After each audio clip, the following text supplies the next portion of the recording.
Assalamualaikum warahmatullahi wabarakatuh. Saya Siti Asma, calon guru penggerak angkatan 10 SDN 15 Kuala Kabupaten Tanjung Jabung Timur. Di kesempatan kali ini saya ditemani oleh Ibu Fatimah. Beliau adalah guru di SDN 15 Kuala Lagan, guru kelas 4. Assalamualaikum warahmatullahi wabarakatuh, Ibu Fatimah. Waalaikumsalam. Bagaimana kabarnya hari ini, Ibu? Alhamdulillah baik. Nah, Ibu, maaf ya, saya mengganggu waktu Ibu sebentar. Nah, hari ini kita akan mengadakan percakapan pra-observasi ya, Bu. Nanti Ibu akan melaksanakan pembelajaran di kelas. Dan saya akan mengamati proses jalannya pembelajaran. Nah, adapun tujuan pra-observasi ini yaitu sebagai persiapan awal sebelum nanti Ibu melakukan pembelajaran agar lebih siap dan lebih percaya diri ya, Bu, sehingga memberikan pembelajaran terbaik bagi murid Ibu. Nah, ada beberapa pertanyaan yang akan saya tanyakan. Yang pertama itu berkaitan dengan pembelajaran. Kira-kira nih apa tujuan pembelajaran yang ingin Ibu capai? Berdasarkan rancangan pembelajaran, tujuan pembelajaran yang ingin saya capai itu mengidentifikasikan proses fotosintesis. Jadi fotosintesis ya. Nah, selanjutnya bagaimana rancangan pembelajaran yang ingin Ibu terapkan di dalam kelas? Dari strategi pembelajaran, model pembelajaran, dan dari metode pembelajarannya. Baiklah. Untuk strategi yang saya gunakan ini adalah pembelajaran berdiferensiasi berdasarkan kesiapan belajar siswa. Kemudian saya akan melakukan pembagian kelompok sesuai dengan kemampuan dan keterampilan siswa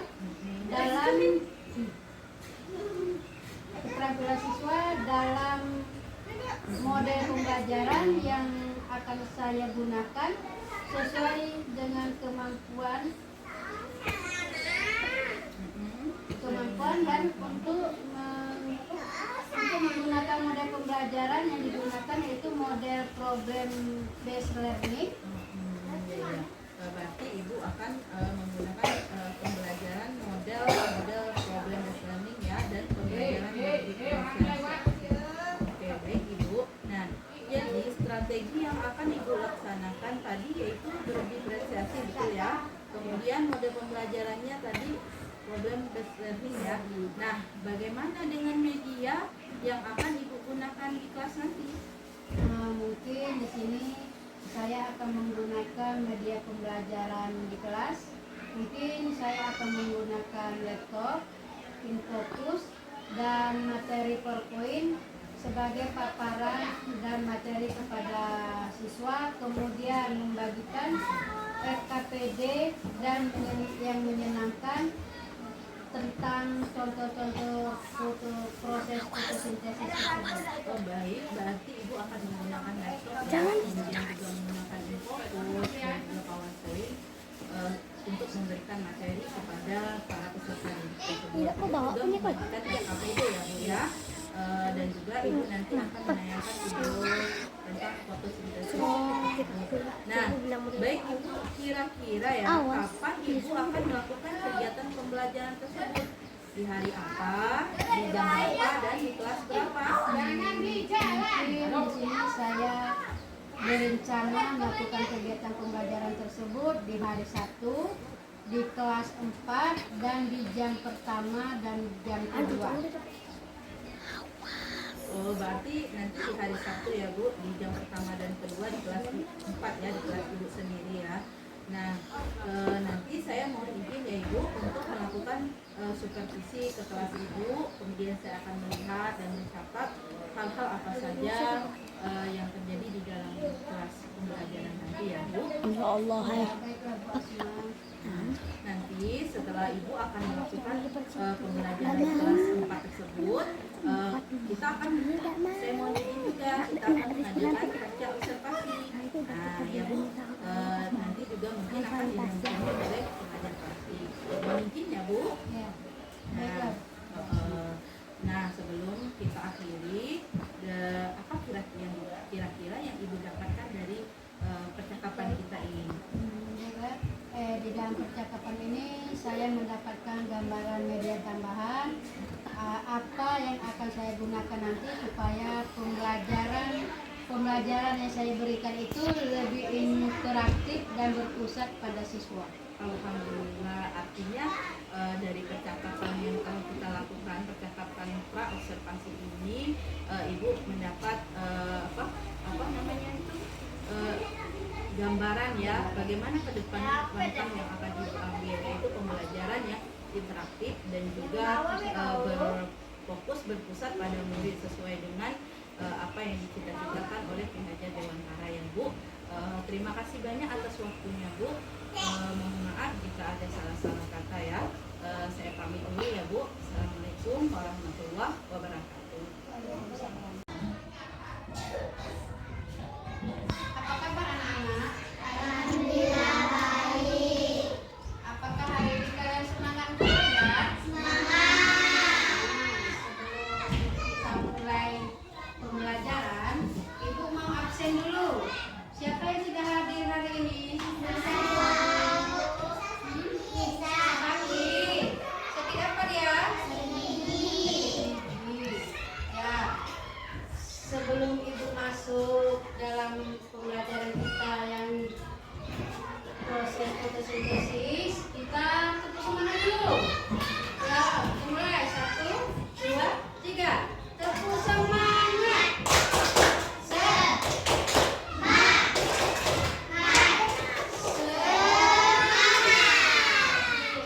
Untuk hari ini kita belajar tentang proses fotosintesis. Sebelumnya Ibu akan memberitahukan tujuan dari pembelajaran kita. Yang pertama yaitu di sini kita mengidentifikasikan bagian tumbuhan dan mendeskripsikannya serta mengetahui fungsinya. Kemudian yang kedua di sini kita mendeskripsikan proses fotosintesis dan mengenai pentingnya proses fotosintesis. Di sini Ibu akan menayangkan sebuah pembelajaran video, kalian boleh perhatikan. Setelah selesai kita menonton TV ini, kalian bisa membuat rangkuman apa yang kalian lihat pada tayangan berikut.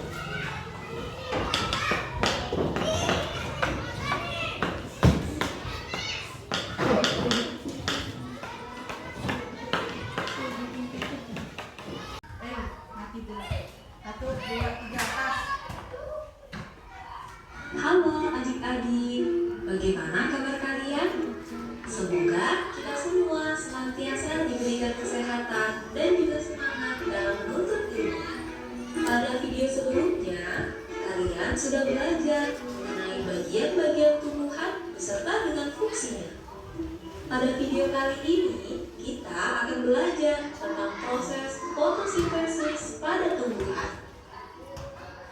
Wah, apakah kalian tahu? Kita sedang berada di mana?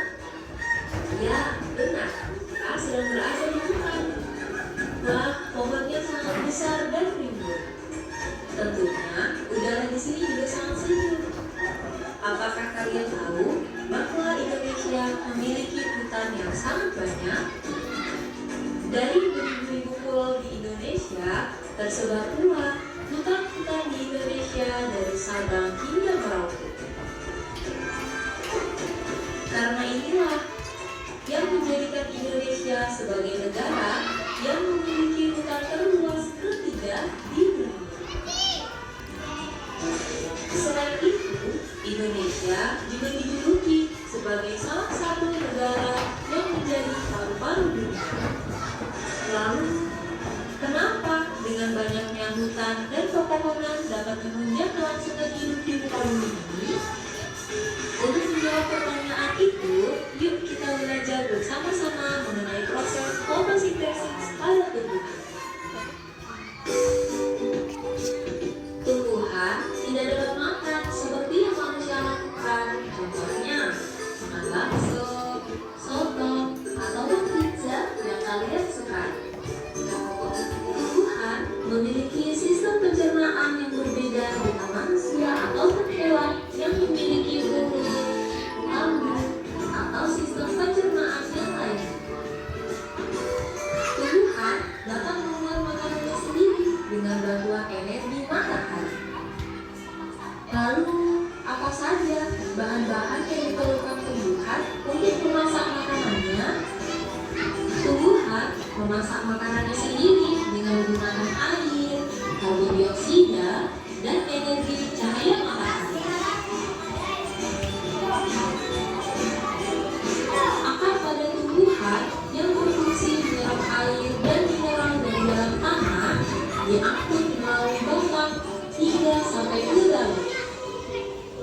Pada daun inilah terjadi proses memasak makanan. Kemudian ada karbon dioksida. Karbon dioksida menjadi salah satu bahan yang penting dalam pembuatan makanan. Karbon dioksida banyak dikeluarkan oleh manusia dan hewan yang kemudian diserap oleh daun melalui pori-pori. Pori-pori kecil yang ada di daun inilah yang disebut dengan stomata. Stomata ini terletak pada bawah daun.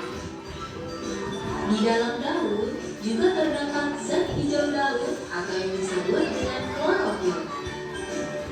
Klorofil ini berfungsi untuk menangkap sinar matahari, kemudian menggunakannya untuk mengubah air dan karbon dioksida menjadi zat gula dan oksigen. Proses inilah yang disebut dengan proses fotosintesis. Hasil dari proses fotosintesis ini adalah zat gula dan oksigen. Zat gula digunakan oleh tumbuhan untuk memenuhi kebutuhan makanan pada tumbuhan. Lalu, oksigen akan disebarkan ke udara bebas melalui stomata, dan udara tersebutlah yang biasa kita hirup setiap hari. Sekarang kita sudah tahu bagaimana proses fotosintesis pada tumbuhan yang mempunyai peran sangat penting bagi keberlangsungan hidup manusia dan juga hewan. Kita tidak bisa hidup tanpa adanya tumbuhan. Semua makanan yang kita makan dan udara segar yang kita hirup berasal dari tumbuhan. Maka dari itu, peran kita sebagai manusia atau makhluk hidup yang paling sempurna adalah untuk menjaga dan melestarikan lingkungan serta agar sistem kehidupan tetap berlangsung dengan lancar. Semoga video pembelajaran hari ini dapat bermanfaat. Sampai jumpa di video pembelajaran lainnya. Jangan lupa like, comment, dan subscribe. Thank you. Tentang proses fotosintesis. Jadi ibu di sini minta apa yang kalian lihat pada tayangan tadi, ibu minta kamu tuangkan di dalam LKPD yang ibu berikan. Ya, yang kertas putih ini ibu minta tuangkan apa yang telah kalian lihat di depan tadi.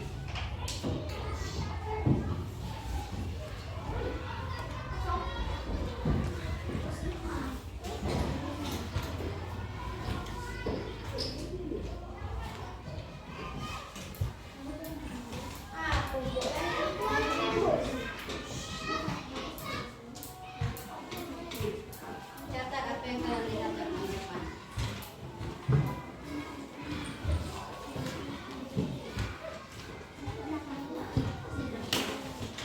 Kertas yang ibu kasih tadi boleh dikumpulkan kertasnya, nak. Kumpulkan kertasnya. Kumpulkan sini, nak, kertasnya. Ayo, kumpulkan kertasnya. Jadi di sini kita sudah melakukan tugas kita yaitu mengisi LKPD.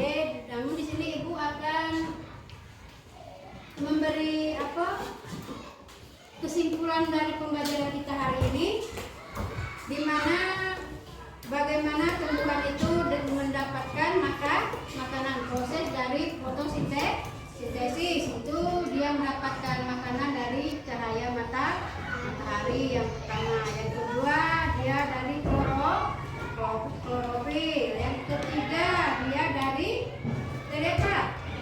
dari air. Kemudian yang keempat dari karbon dioksida. Kemudian dia dari oksigen. Jadi proses fotosintesis ini adalah, siapa yang bisa menjawab? Fotosintesis. Apa itu fotosintesis? Apa Mira? Ada yang bisa menjawab? Ada yang bisa menjawab? Fotosintesis itu adalah proses tanaman yang menggunakan energi dari matahari hari untuk memproduksi makanannya sendiri agar dapat tetap bertahan hidup. Itulah yang namanya proses fotosintesis. Jadi prosesnya itu tadi sudah kita lihat pada tayangan yang ada di depan. Ada yang mau bertanya nggak dari pembelajaran kita yang tadi ditayangkan?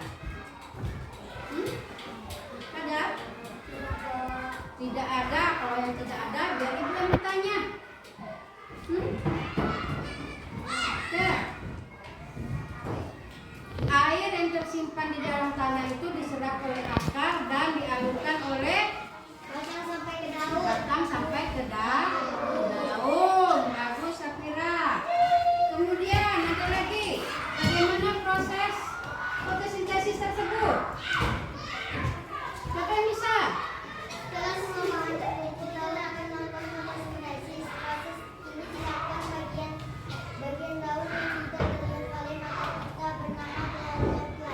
Ya, setelah semua barang terkumpul dan daun akan melakukan fotosintesis. Proses ini dilakukan di bagian daun yang tidak terlihat oleh mata kita. Itu dinamakan dengan kloroflas. Nah, anak-anak, demikianlah pembelajaran kita hari ini, dan kita siap untuk mulai. Kita sedang menunjukkan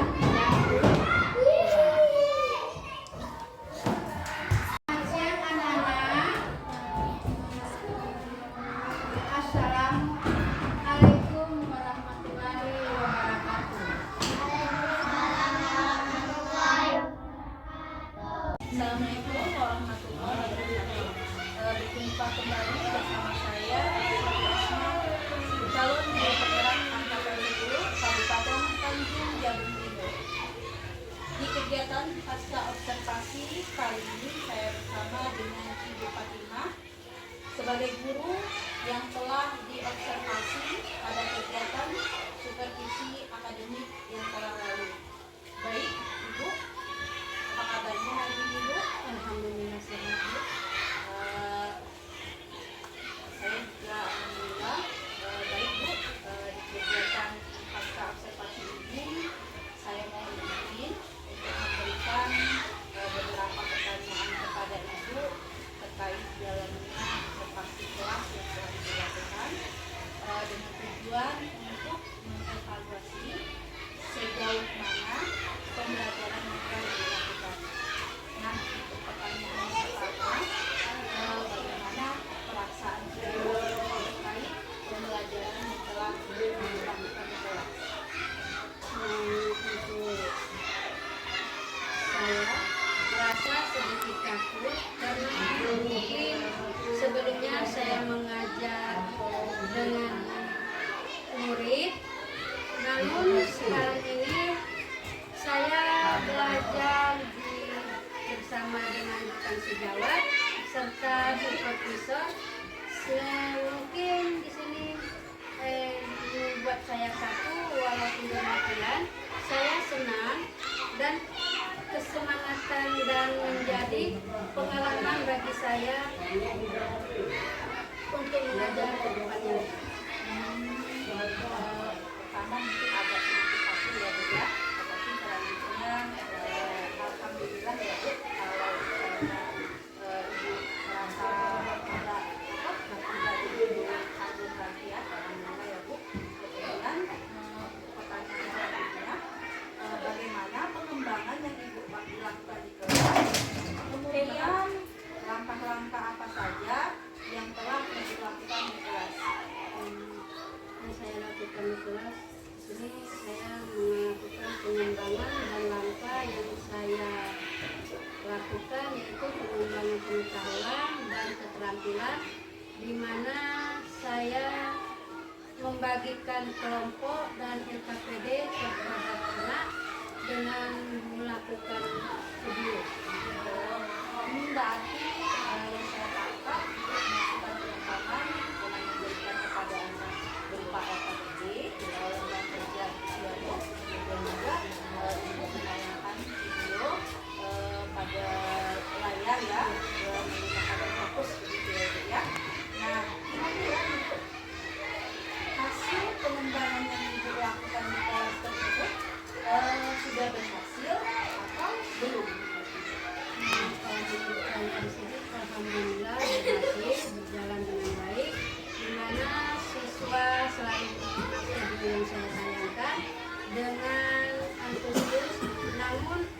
kendala dalam menghadapi beberapa anak. Berarti siswa para murid itu sekali ya